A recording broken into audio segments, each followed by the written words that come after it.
আলিপুরদুয়ারের কুমারগ্রামে ঘটেছে যে ঘটনা, তৃণমূলের প্রাক্তন এবং বর্তমান ব্লক সভাপতির মধ্যে বিবাদ চরমে উঠেছে। 26শে অগস্ট কুমারগ্রামে তৃণমূলের ব্লক সভাপতি পদ থেকে সরানো হয় ধীরেশ চন্দ্র রায়কে। গতকাল তৃণমূলের দলীয় কার্যালয় থেকে আসবাবপত্র তুলে নিয়ে যান প্রাক্তন ব্লক সভাপতি। পাল্টা দলীয় কার্যালয়ে গোবর লেপে জলে ধুয়ে ধূপ ধুনো দিয়ে শুদ্ধিকরণ করেন বর্তমান ব্লক সভাপতির অনুগামীরা। নিজের খরচে যে সামগ্রী কিনেছিলেন সেগুলিই খুলে নিয়ে যাওয়া হয়েছে, দাবি অপসারিত ব্লক সভাপতি। তৃণমূলের গোষ্ঠীদ্বন্দ্ব নিয়ে সরব হয়েছে বিজেপি। কোন্দলের অভিযোগ মানতে নারাজ তৃণমূল নেতৃত্ব।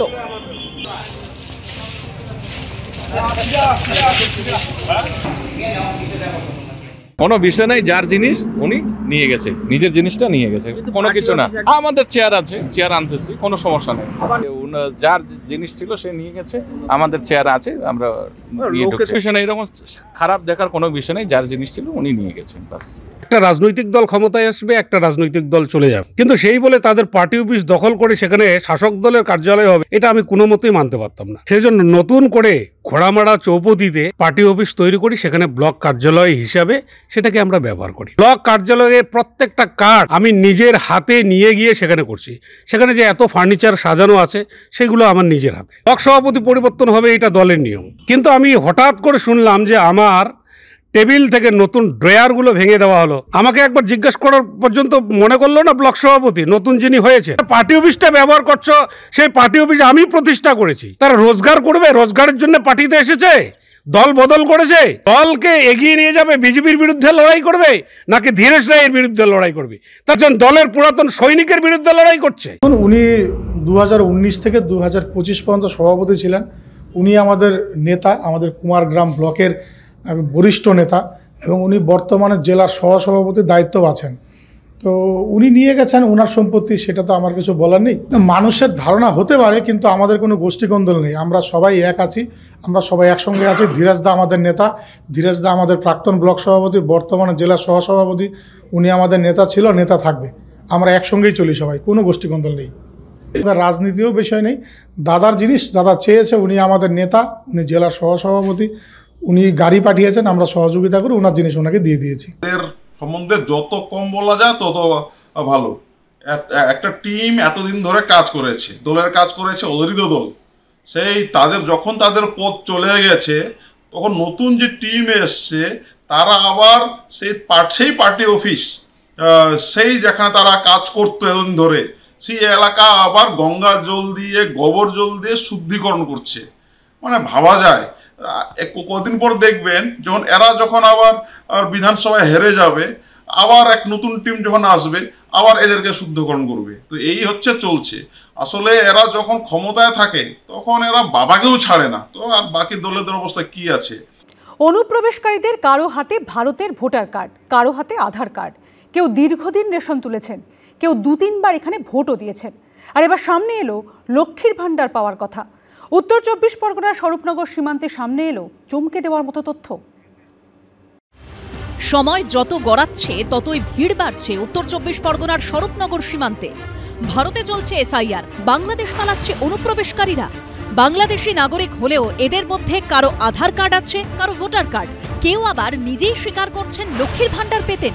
এই যেমন বাংলাদেশের সাতক্ষীরার বাসিন্দা রোকেয়া বিবি। লকডাউনের সময় ভারতে এসেছিলেন, সল্টলেক সেক্টর 5-এ থাকতেন, কাগজ কুড়ুনির কাজ করতেন।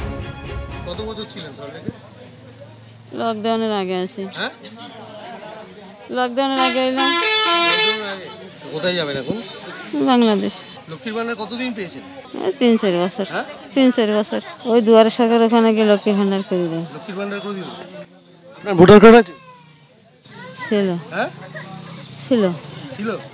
ভোট দিয়েছেন কখনো? দুবার। কত টাকা পেতেন লক্ষ্মীর ভাণ্ডারে? 500। এসআইআর শুরু হওয়ার পর রোকেয়া বিবির মতো অনেকেই এখন ভারত ছেড়ে বাংলাদেশে ফিরে যাচ্ছেন। সীমান্তে শুধু কালো মাথার ভিড়, সবাই চাইছেন ভারত ছাড়তে। এসআইআর ঘুম উড়িয়ে দিয়েছে। সোম মঙ্গলের পর বুধেও একই ছবি উত্তর 24 পরগনার হাকিমপুর চেকপোস্টে। প্রতিদিন শয়ে শয়ে মানুষ আসছে এবং 175 জন করে ন্যূনতম তাদেরকে বাংলাদেশের নথি দেখে তাদেরকে ওপারে পাঠানো হচ্ছে। এবং তারা প্রত্যেকের পুরো সংসার পেতেছিলেন বেশ কয়েক বছর ধরে এই দেশে, এবং কেউ এই রাজ্যের বিভিন্ন জেলা, কেউ কলকাতা বা আশপাশের বিভিন্ন জায়গায় তারা বসবাস করছিলেন, এবং তারা তাদের সমস্ত সামগ্রী নিয়ে তারা চলে এসছেন এবং তারা ফিরে যাবেন বাংলাদেশে। তাদের সঙ্গে সম্বল বলতে বাংলাদেশের নথি রয়েছে, এবং সেই নথি দেখিয়ে তারা বিএসএফের জওয়ানদের দেখাবে, এবং সেক্ষেত্রে বাংলাদেশের সীমান্তরক্ষী বাহিনী তাদের কাছে তারা এই সমস্ত নথি জমা দেওয়ার পর তারা এদেশে ফিরে যাবেন। চলে যাচ্ছে, ওই নাচতে হচ্ছে, থাকতে পারবো না। স্বরূপনগর সীমান্তে আরও এক অনুপ্রবেশকারী পরিবারকে খুঁজে পেয়েছে এবিপি আনন্দ। তারা আবার এখানে ভোটও দিয়েছে। বাংলাদেশের সাতক্ষীরার বাসিন্দা আনোয়ারা বিবির পরিবার, তিনি স্বীকার করলেন ভারতে ভোট দিয়েছেন। আপনার ভোটার কার্ড আছে? না বাবা, ভোটার কার্ড নেই। এই বাচ্চাদের স্কুল থেকে ফর্ম দিয়েছিল, দেওয়ার পরে সেই ফর্ম ফিল করে দিলি সরকারে ঘরতে দিয়েছিল, বুঝছো? তাই বল। ভোট দিয়েছেন? ভোট? হ্যাঁ, ভোট ওই 2-3 বার দেওয়া হয়েছে ভোট। এখানে মানে এখানে আমরা থাকবো বলে এইসবগুলো আমাদের কুড়ি দিল। এখন আমরা থাকতে পারছি না, এখানে আমাদের তাড়াই দিচ্ছে বলে আমরা বাংলাদেশে যাই। ছেলে মুখ না খুললেও মার কথা থেকে স্পষ্ট 2 থেকে 3 বার ছেলেও ভোট দিয়েছেন। ভোট হ্যাঁ দিয়েছে, ও 2-3 বার ভোট দিয়েছে এখানে। এরা সীমান্ত পেরিয়ে এপারে এলেন কি করে? এখানে ঘাঁটি গেড়ে এতদিন থাকলেন কি করে? সেই দায় কার, তা নিয়ে চাপানোতর চলছে। সমীরণ পালের রিপোর্ট, এবিপি আনন্দ, উত্তর 24 পরগনা। স্বরূপনগর সীমান্তে বাংলাদেশিদের ভিড়। এই ভিড়ের মধ্যেই দেখা মিলল মায়ানমার থেকে বাংলাদেশ হয়ে ভারতে ঢোকা এক পরিবারেরও। এবিপি আনন্দর ক্যামেরায় ধরা পড়েছে চাঞ্চল্যকর ছবি। ঘটনাকে কেন্দ্র করে শুরু হয়েছে রাজনৈতিক তরজা। এসআইআর শুরু হওয়ার পরই বাংলাদেশে পালানোর হিড়িক পড়েছে। উত্তর 24 পরগনার স্বরূপনগরের এই সীমান্তে কয়েকদিন ধরে শুধুই বাংলাদেশিদের ভিড়। এই ভিড়ের মধ্যেই দেখা মিলল মায়ানমার থেকে বাংলাদেশ হয়ে ঢোকা এক পরিবারেরও। এখন কোথায় যাবেন? এখন রেফিউজি মুসলিম ক্যাম্পে চলে যাব। দেখি মায়ানমার ফিরবেন? হ্যাঁ, ফিরতে হবে, ওখান থেকে ফিরে যেতে হবে, মায়ানমার ফিরে যেতে হবে। মায়ানমারের নাগরিক মোহাম্মদ সেলিম বাংলাদেশ হয়ে 5 থেকে 6 বছর আগে ঢুকেছিলেন ভারতে। থাকতেন হায়দ্রাবাদে, করতেন দিনমজুরি। পশ্চিমবঙ্গে এসআইআর শুরুর পর পালানোর রাস্তা খুঁজতে খুঁজতে সপরিবারে হাজির হয়েছেন স্বরূপনগরে। কেন ফিরে যাচ্ছেন আপনি? এখানে ভালো লাগে না, এখানে থাকতে দেবে না বলে চলে যাচ্ছে। এখানকার কোনো নথি আছে আপনার ভারতীয়? হ্যাঁ, ভারতীয় কোনো ডকুমেন্টস তৈরি করেছেন? এখন কোথায় যাবেন? এখন রেফিউজি মুসলিম ক্যাম্পে চলে যাব। দেখি মায়ানমার ফিরবেন? হ্যাঁ, ফিরতে হবে, ওখান থেকে ফিরে যেতে হবে, মায়ানমার ফিরে যেতে হবে। কোন কোথায় যাচ্ছেন? हम कोताय से हम कहाँ जाएंगे नहीं मालूम, लेकिन बर्मा में कोई हमारा बर्मा कोई अच्छा नहीं, इसलिए यहाँ पे चले आए थी। लेकिन यहाँ पे भी यूनिसियार हमारे को जिम्मेदारी नहीं ले रहा, इसलिए हम कहाँ जा रहे हैं हमको नहीं मालूम। এখানে ভারতে এসে কোনো ডকুমেন্টস তৈরি করতে পেরেছেন? कुछ भी नहीं है यहाँ का। জন্ম থেকে চোখে আলো নেই বাংলাদেশের যশোরের বাসিন্দা মেহেদি হাসান আহমেদের। আলোর খোঁজে অন্ধকারে সীমান্ত পেরিয়ে এসেছিলেন ভারতে। থাকতেন হুগলির ডানকুনিতে। এদেশে 20 বছর কেটে গেছে, আর দেশে ফেরেননি পেশায় গায়ক মেহেদি।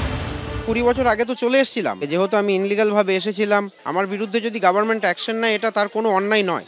কারণ যেহেতু আমি ইনলিগাল ভাবে এসেছি, কোনো দেশের গভর্নমেন্ট চায় না যে আমার দেশে অন্য দেশের মানুষ বাস করুক এইভাবে। রয়ে তো গিয়েছিলাম, কিন্তু আইনত এটা অপরাধ, এবং এসআইআর বা এনআরসি যেটাই করুন না কেন, আমি তো বলবো এটা অন্যায় নয়, এটা করা উচিত। প্রত্যেকটা দেশেই যখন চায় যে আমার দেশে অন্য দেশের মানুষ না থাকুক। নদী পেরিয়ে দালালের মাধ্যমে ভারতে ঢুকেছিলেন বাংলাদেশের স্বপ্না বিবি। কাজ করতেন পরিচারিকার। কত বছর ছিলেন এখানে? এই 9 বছর। কিভাবে এসেছিলেন? ধামাখালি দিয়ে আসছিলাম। কিভাবে? নদী পেরিয়ে? হ্যাঁ, নদী পেরিয়ে। দালালদের মারফত? হ্যাঁ, দালালের মারফত। ওই এক একজনের 5000 করে, 5000 টাকা করে নিয়েছিল। তারপর এখানে কোথায় থাকতেন? সল্টলেক সেক্টর 5। কি কাজ করতেন? ওই বাসাবাড়ি কাজ করতাম। বিএসএফ সূত্রে খবর, চেকপোস্টে যারা হাজির হয়েছেন তাদের বায়োমেট্রিক তথ্য নেওয়া হচ্ছে। তারপর যাচাই করা হচ্ছে ভারতে তাদের নামে কোনো অপরাধের রেকর্ড আছে কি না। নিশ্চিত হওয়ার পর তুলে দেওয়া হচ্ছে বর্ডার গার্ড বাংলাদেশের হাতে।